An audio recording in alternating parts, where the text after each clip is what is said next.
अदलिया में एग्जेक्टिव की मुदाखलत बर्दाश्त नहीं, किसी भी हालात में अदलिया की आज़ादी पर समझौता नहीं किया जा सकता। चीफ जस्टिस काजी फैज़ ईसा की ज़ेर सदारत फुल कोर्ट इजलास का एलामिया जारी। एलामिया के मुताबिक चीफ जस्टिस ने कहा कि एग्जेक्टिव की जानिब से जजेस के अदालती कामों में मुदाखलत बर्दाश्त नहीं की जाएगी।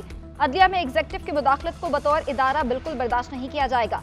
फुल कोर्ट इजलास में 6 जजेस के खत में उठाए गए इशूज़ पर गौर किया गया। चीफ जस्टिस को 26 मार्च को खत मिला। उसी दिन चीफ जस्टिस और इस्लामाबाद हाईकोर्ट के 6 जजेस की मीटिंग बुलाई गई।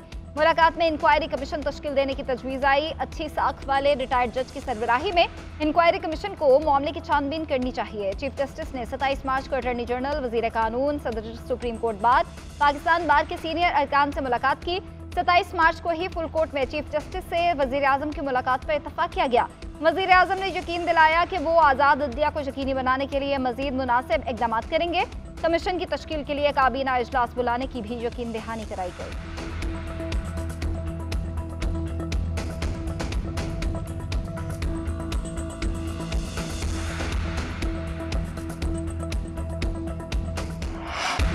वफाकी हुकूमत का 6 जजेस के खत पर इंक्वायरी कमीशन बनाने का ऐलान। वजीर कानून आजम नज़ीर तारड़ कहते हैं जजेस के खत की मीडिया पर धूम मची है, हुकूमत का फ़र्ज़ है उसकी छानबीन होनी चाहिए।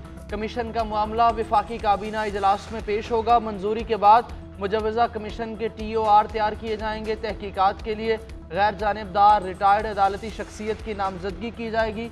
वज़ीर आज़म शहबाज शरीफ ने चीफ जस्टिस से मुलाकात में आज़ाद और गैर जानिबदार अदलिया में मुदाखलत न करने की यकीन दहानी कराई।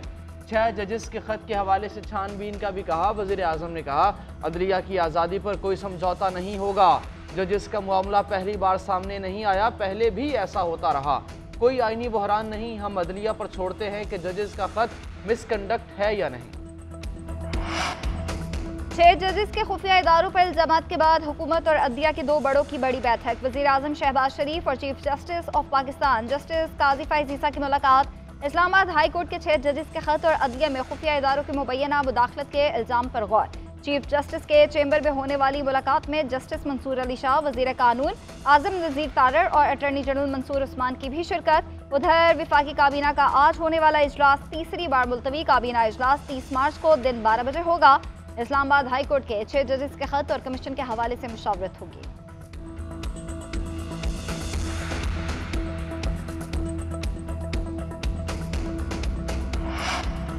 तहरीक इंसाफ ने इंक्वायरी कमीशन बनाने का हुकूमती फैसला मुस्तरद कर दिया। PTI की कोर कमेटी का इजलास, चीफ जस्टिस से वजीर आजम की मुलाकात पर इजहार तशवीश, मामले को लार्जर बेंच के सामने रखने, खुली अदालत में कार्रवाई के मुतालबे का इयादा। एलामिया में कहा गया इस्लामाबाद हाई कोर्ट के जजेस का खत एजेंसीज के खिलाफ फर्द जुर्म है।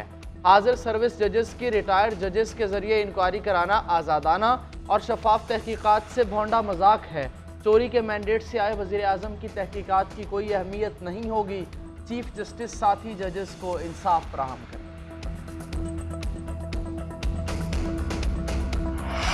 ख्वाहिश है अदलिया को जो भी शिकायत है दूर हो जाए। वज़ीर आज़म ने अदलिया को हर मुमकिन मदद की यकीन दहानी कराई है। अगर शिकायत आई है तो प्रोसेस को फॉलो किया जाएगा। वज़ीर दिफा ख्वाजा आसिफ का कहना है फैज़ाबाद धरने में एक ऑफिसर की पैसे देते वीडियो बनी, रिकॉर्ड पर भी है। जब पैसों की बात पूछी गई तो कहा गया वापसी का किराया दिया गया। सियासतदानों का किरदार भी देख लें, इस हमाम में सब नंगे हैं। जनरल बाजवा को तौसी देने में तीनों पार्टी जिम्मेदार हैं। सियासतदानों को आइन की पासदारी पर बैठ कर बात करनी चाहिए।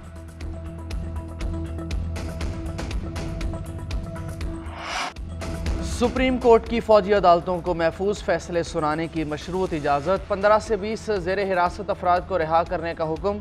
सुप्रीम कोर्ट में फौजी अदालतों में सिविलियंस के ट्रायल के खिलाफ इंट्रा कोर्ट अपीलों पर समाअत। 3 साल से कम सज़ा पाने वालों की तफसीलात तलब। अटॉर्नी जनरल ने सुप्रीम कोर्ट को बताया कि 105 मुल्ज़मान फ़ौज की तहवील में हैं। उनमें 20 अफराद ऐसे हैं जिनकी ईद से कबल रिहाई हो सकती है। रिहाई के लिए 3 मरहले फॉलो करना पड़ेंगे। पहला मरहला महफूज फैसला सुनाने, दूसरा तौसीक और तीसरा सज़ा पाने वालों को आर्मी चीफ की तरफ से रियायत देना होगी। जस्टिस मोहम्मद अली मज़हर ने रिमार्क्स दिए कोशिश करें ईद से 3-4 दिन पहले उन्हें छोड़ दें। वकील फैसल सिद्दीकी ने कहा कहीं ऐसा न हो कि रिहा मुलजिम बाहर निकलने पर दोबारा 3 MPO के तहत गिरफ्तार कर लिए जाएँ। जस्टिस हसन अजहर रिजवी ने कहा कि जिन्हें रिहा करना है उनके नाम बताएं। अटॉर्नी जनरल ने जवाब दिया फौजी अदालतों के फैसलों तक नाम नहीं बताए जा सकते। समाअत अप्रैल के चौथे हफ्ते तक मुलतवी।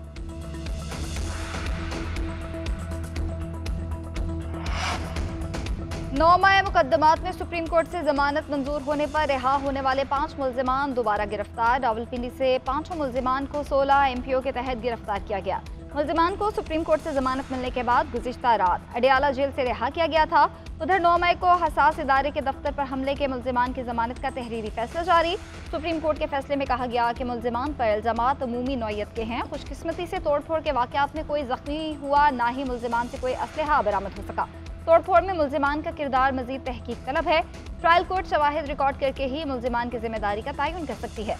मादी नज़र में ऐसे शवाहिद नहीं कि मुल्जिमान को गैर मुअय्यना मुद्दत तक तहवील में रखा जा सके। मुल्जिमान किसी और मुकदमे में मतलूब नहीं तो रिहा किया जाए।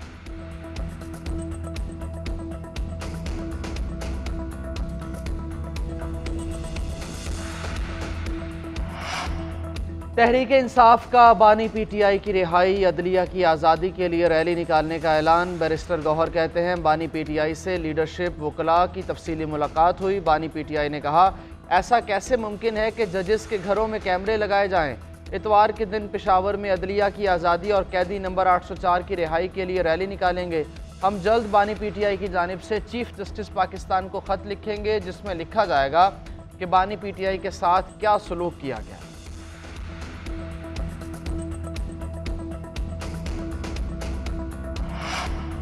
खैबर पख्तूनख्वा में सेनेट इंतखाबात मुलतवी किए जा सकते हैं। इलेक्शन कमीशन ने मखसूस नशिस्तों पर हलफ ना लेने की दरख्वास्त पर फैसला सुना दिया। स्पीकर KP असम्बली को पेशावर हाई कोर्ट के फैसले पर अमल दरामद की हिदायत। हुक्मनामे में कहा गया कि खैबर पख्तूनख्वा असम्बली के स्पीकर मखसूस नशिस्तों पर कामयाब होने वालों से हलफ लें। हलफ ना लेने की सूरत में इलेक्शन कमीशन KP में सेनेट इंतखाबात मुलतवी करने पर मजबूर होगा।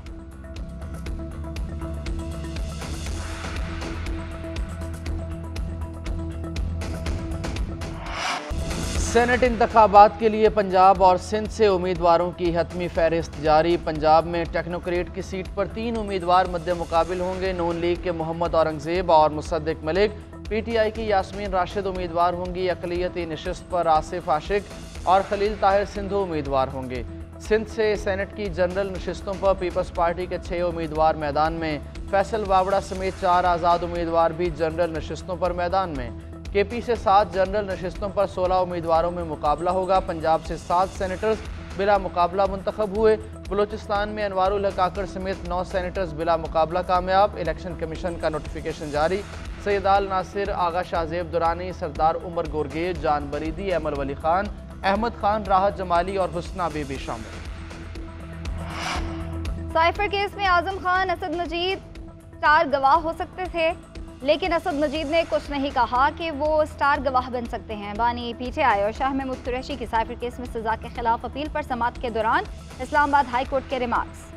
बानी PTI के वकील सलमान सफ्दर ने अमेरिका में पाकिस्तानी सफीर असद मजीद का बयान अदालत के सामने पढ़कर सुनाया। जस्टिस मियां गुल हसन औरंगजेब ने रिमार्क्स दिए कि आप कह रहे हैं कि असद मजीद वो गवाह थे जो साइफर के मतन से आगाह थे। वकील सलमान सफ्दर बोले, जी वो बिल्कुल आगाह थे, उन्होंने ही डिमाश करने की सिफारिश की।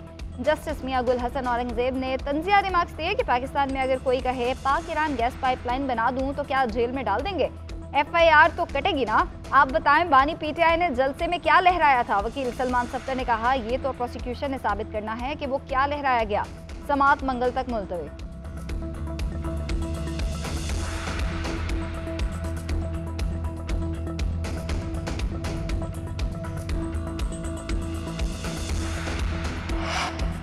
मुल्क को अरबों डॉलर्स का नुकसान पहुंचाने वालों को सजा दी जाएगी। वज़ीर आज़म का बिजली चोरी की रोकथाम के लिए जायज़ा इजलास में इजहार ख्याल। वज़ीर आज़म की बिजली चोरी और सहूलतकारी में मुलव्वस अफसरों के खिलाफ कार्रवाई की हिदायत। बिजली चोरी की कम शर्रा वाले इलाकों में लोड शेयरिंग का दौरानिया कम है। इजलास के शुरका को ब्रीफिंग। वज़ीर आज़म ने कहा कि बिजली चोरी रोकने की मुहिम जैसे इक़दामात के ज़रिए मुस्तहकम निज़ाम देना हमारी जिम्मेदारी है। मुआशी सूरत हाल बिजली चोरी जैसे मसले की मुतहम्मिल नहीं हो सकती।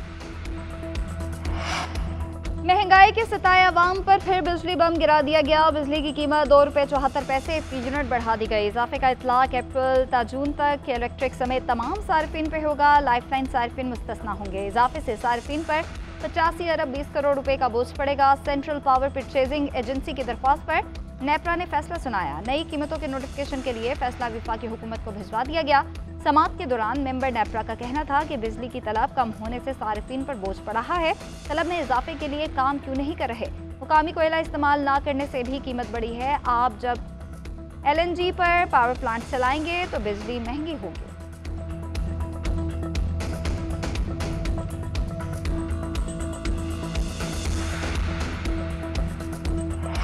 पीपल्स पार्टी का जुल्फिकार अली भुट्टो के यौम शहादत पर 4 अप्रैल का जलसा मुलतवी करने का ऐलान। बिलावल हाउस के तर्जुमान का कहना है रमजानुल मुबारक के एहतराम में जलसा मुलतवी किया गया। शहीद भुट्टो की बरसी पर 14 अप्रैल को गड़ी खुदा बख्श में जलसा होगा। बिलावल भुट्टो जरदारी अहम खिताब करेंगे। जलसे में मुल्क भर से जियाले शिरकत करेंगे।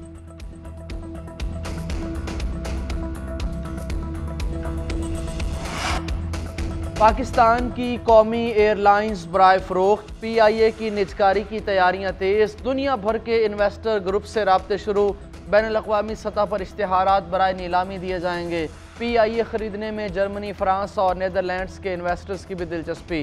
पाकिस्तान का PIA की फ़रोख्त के लिए world bank international finance corporation की खिदमात हासिल करने का फैसला। PIA के तमाम जहाज़ और रूट्स के अलावा इंजीनियरिंग, कैटरिंग और कार्गो समेत मुतअद्दिद शोबे भी डील में शामिल होंगे। मुल्क के 3 बड़े एयरपोर्ट्स इस्लामाबाद, कराची और लाहौर भी आउटसोर्स करने का फैसला कर लिया गया।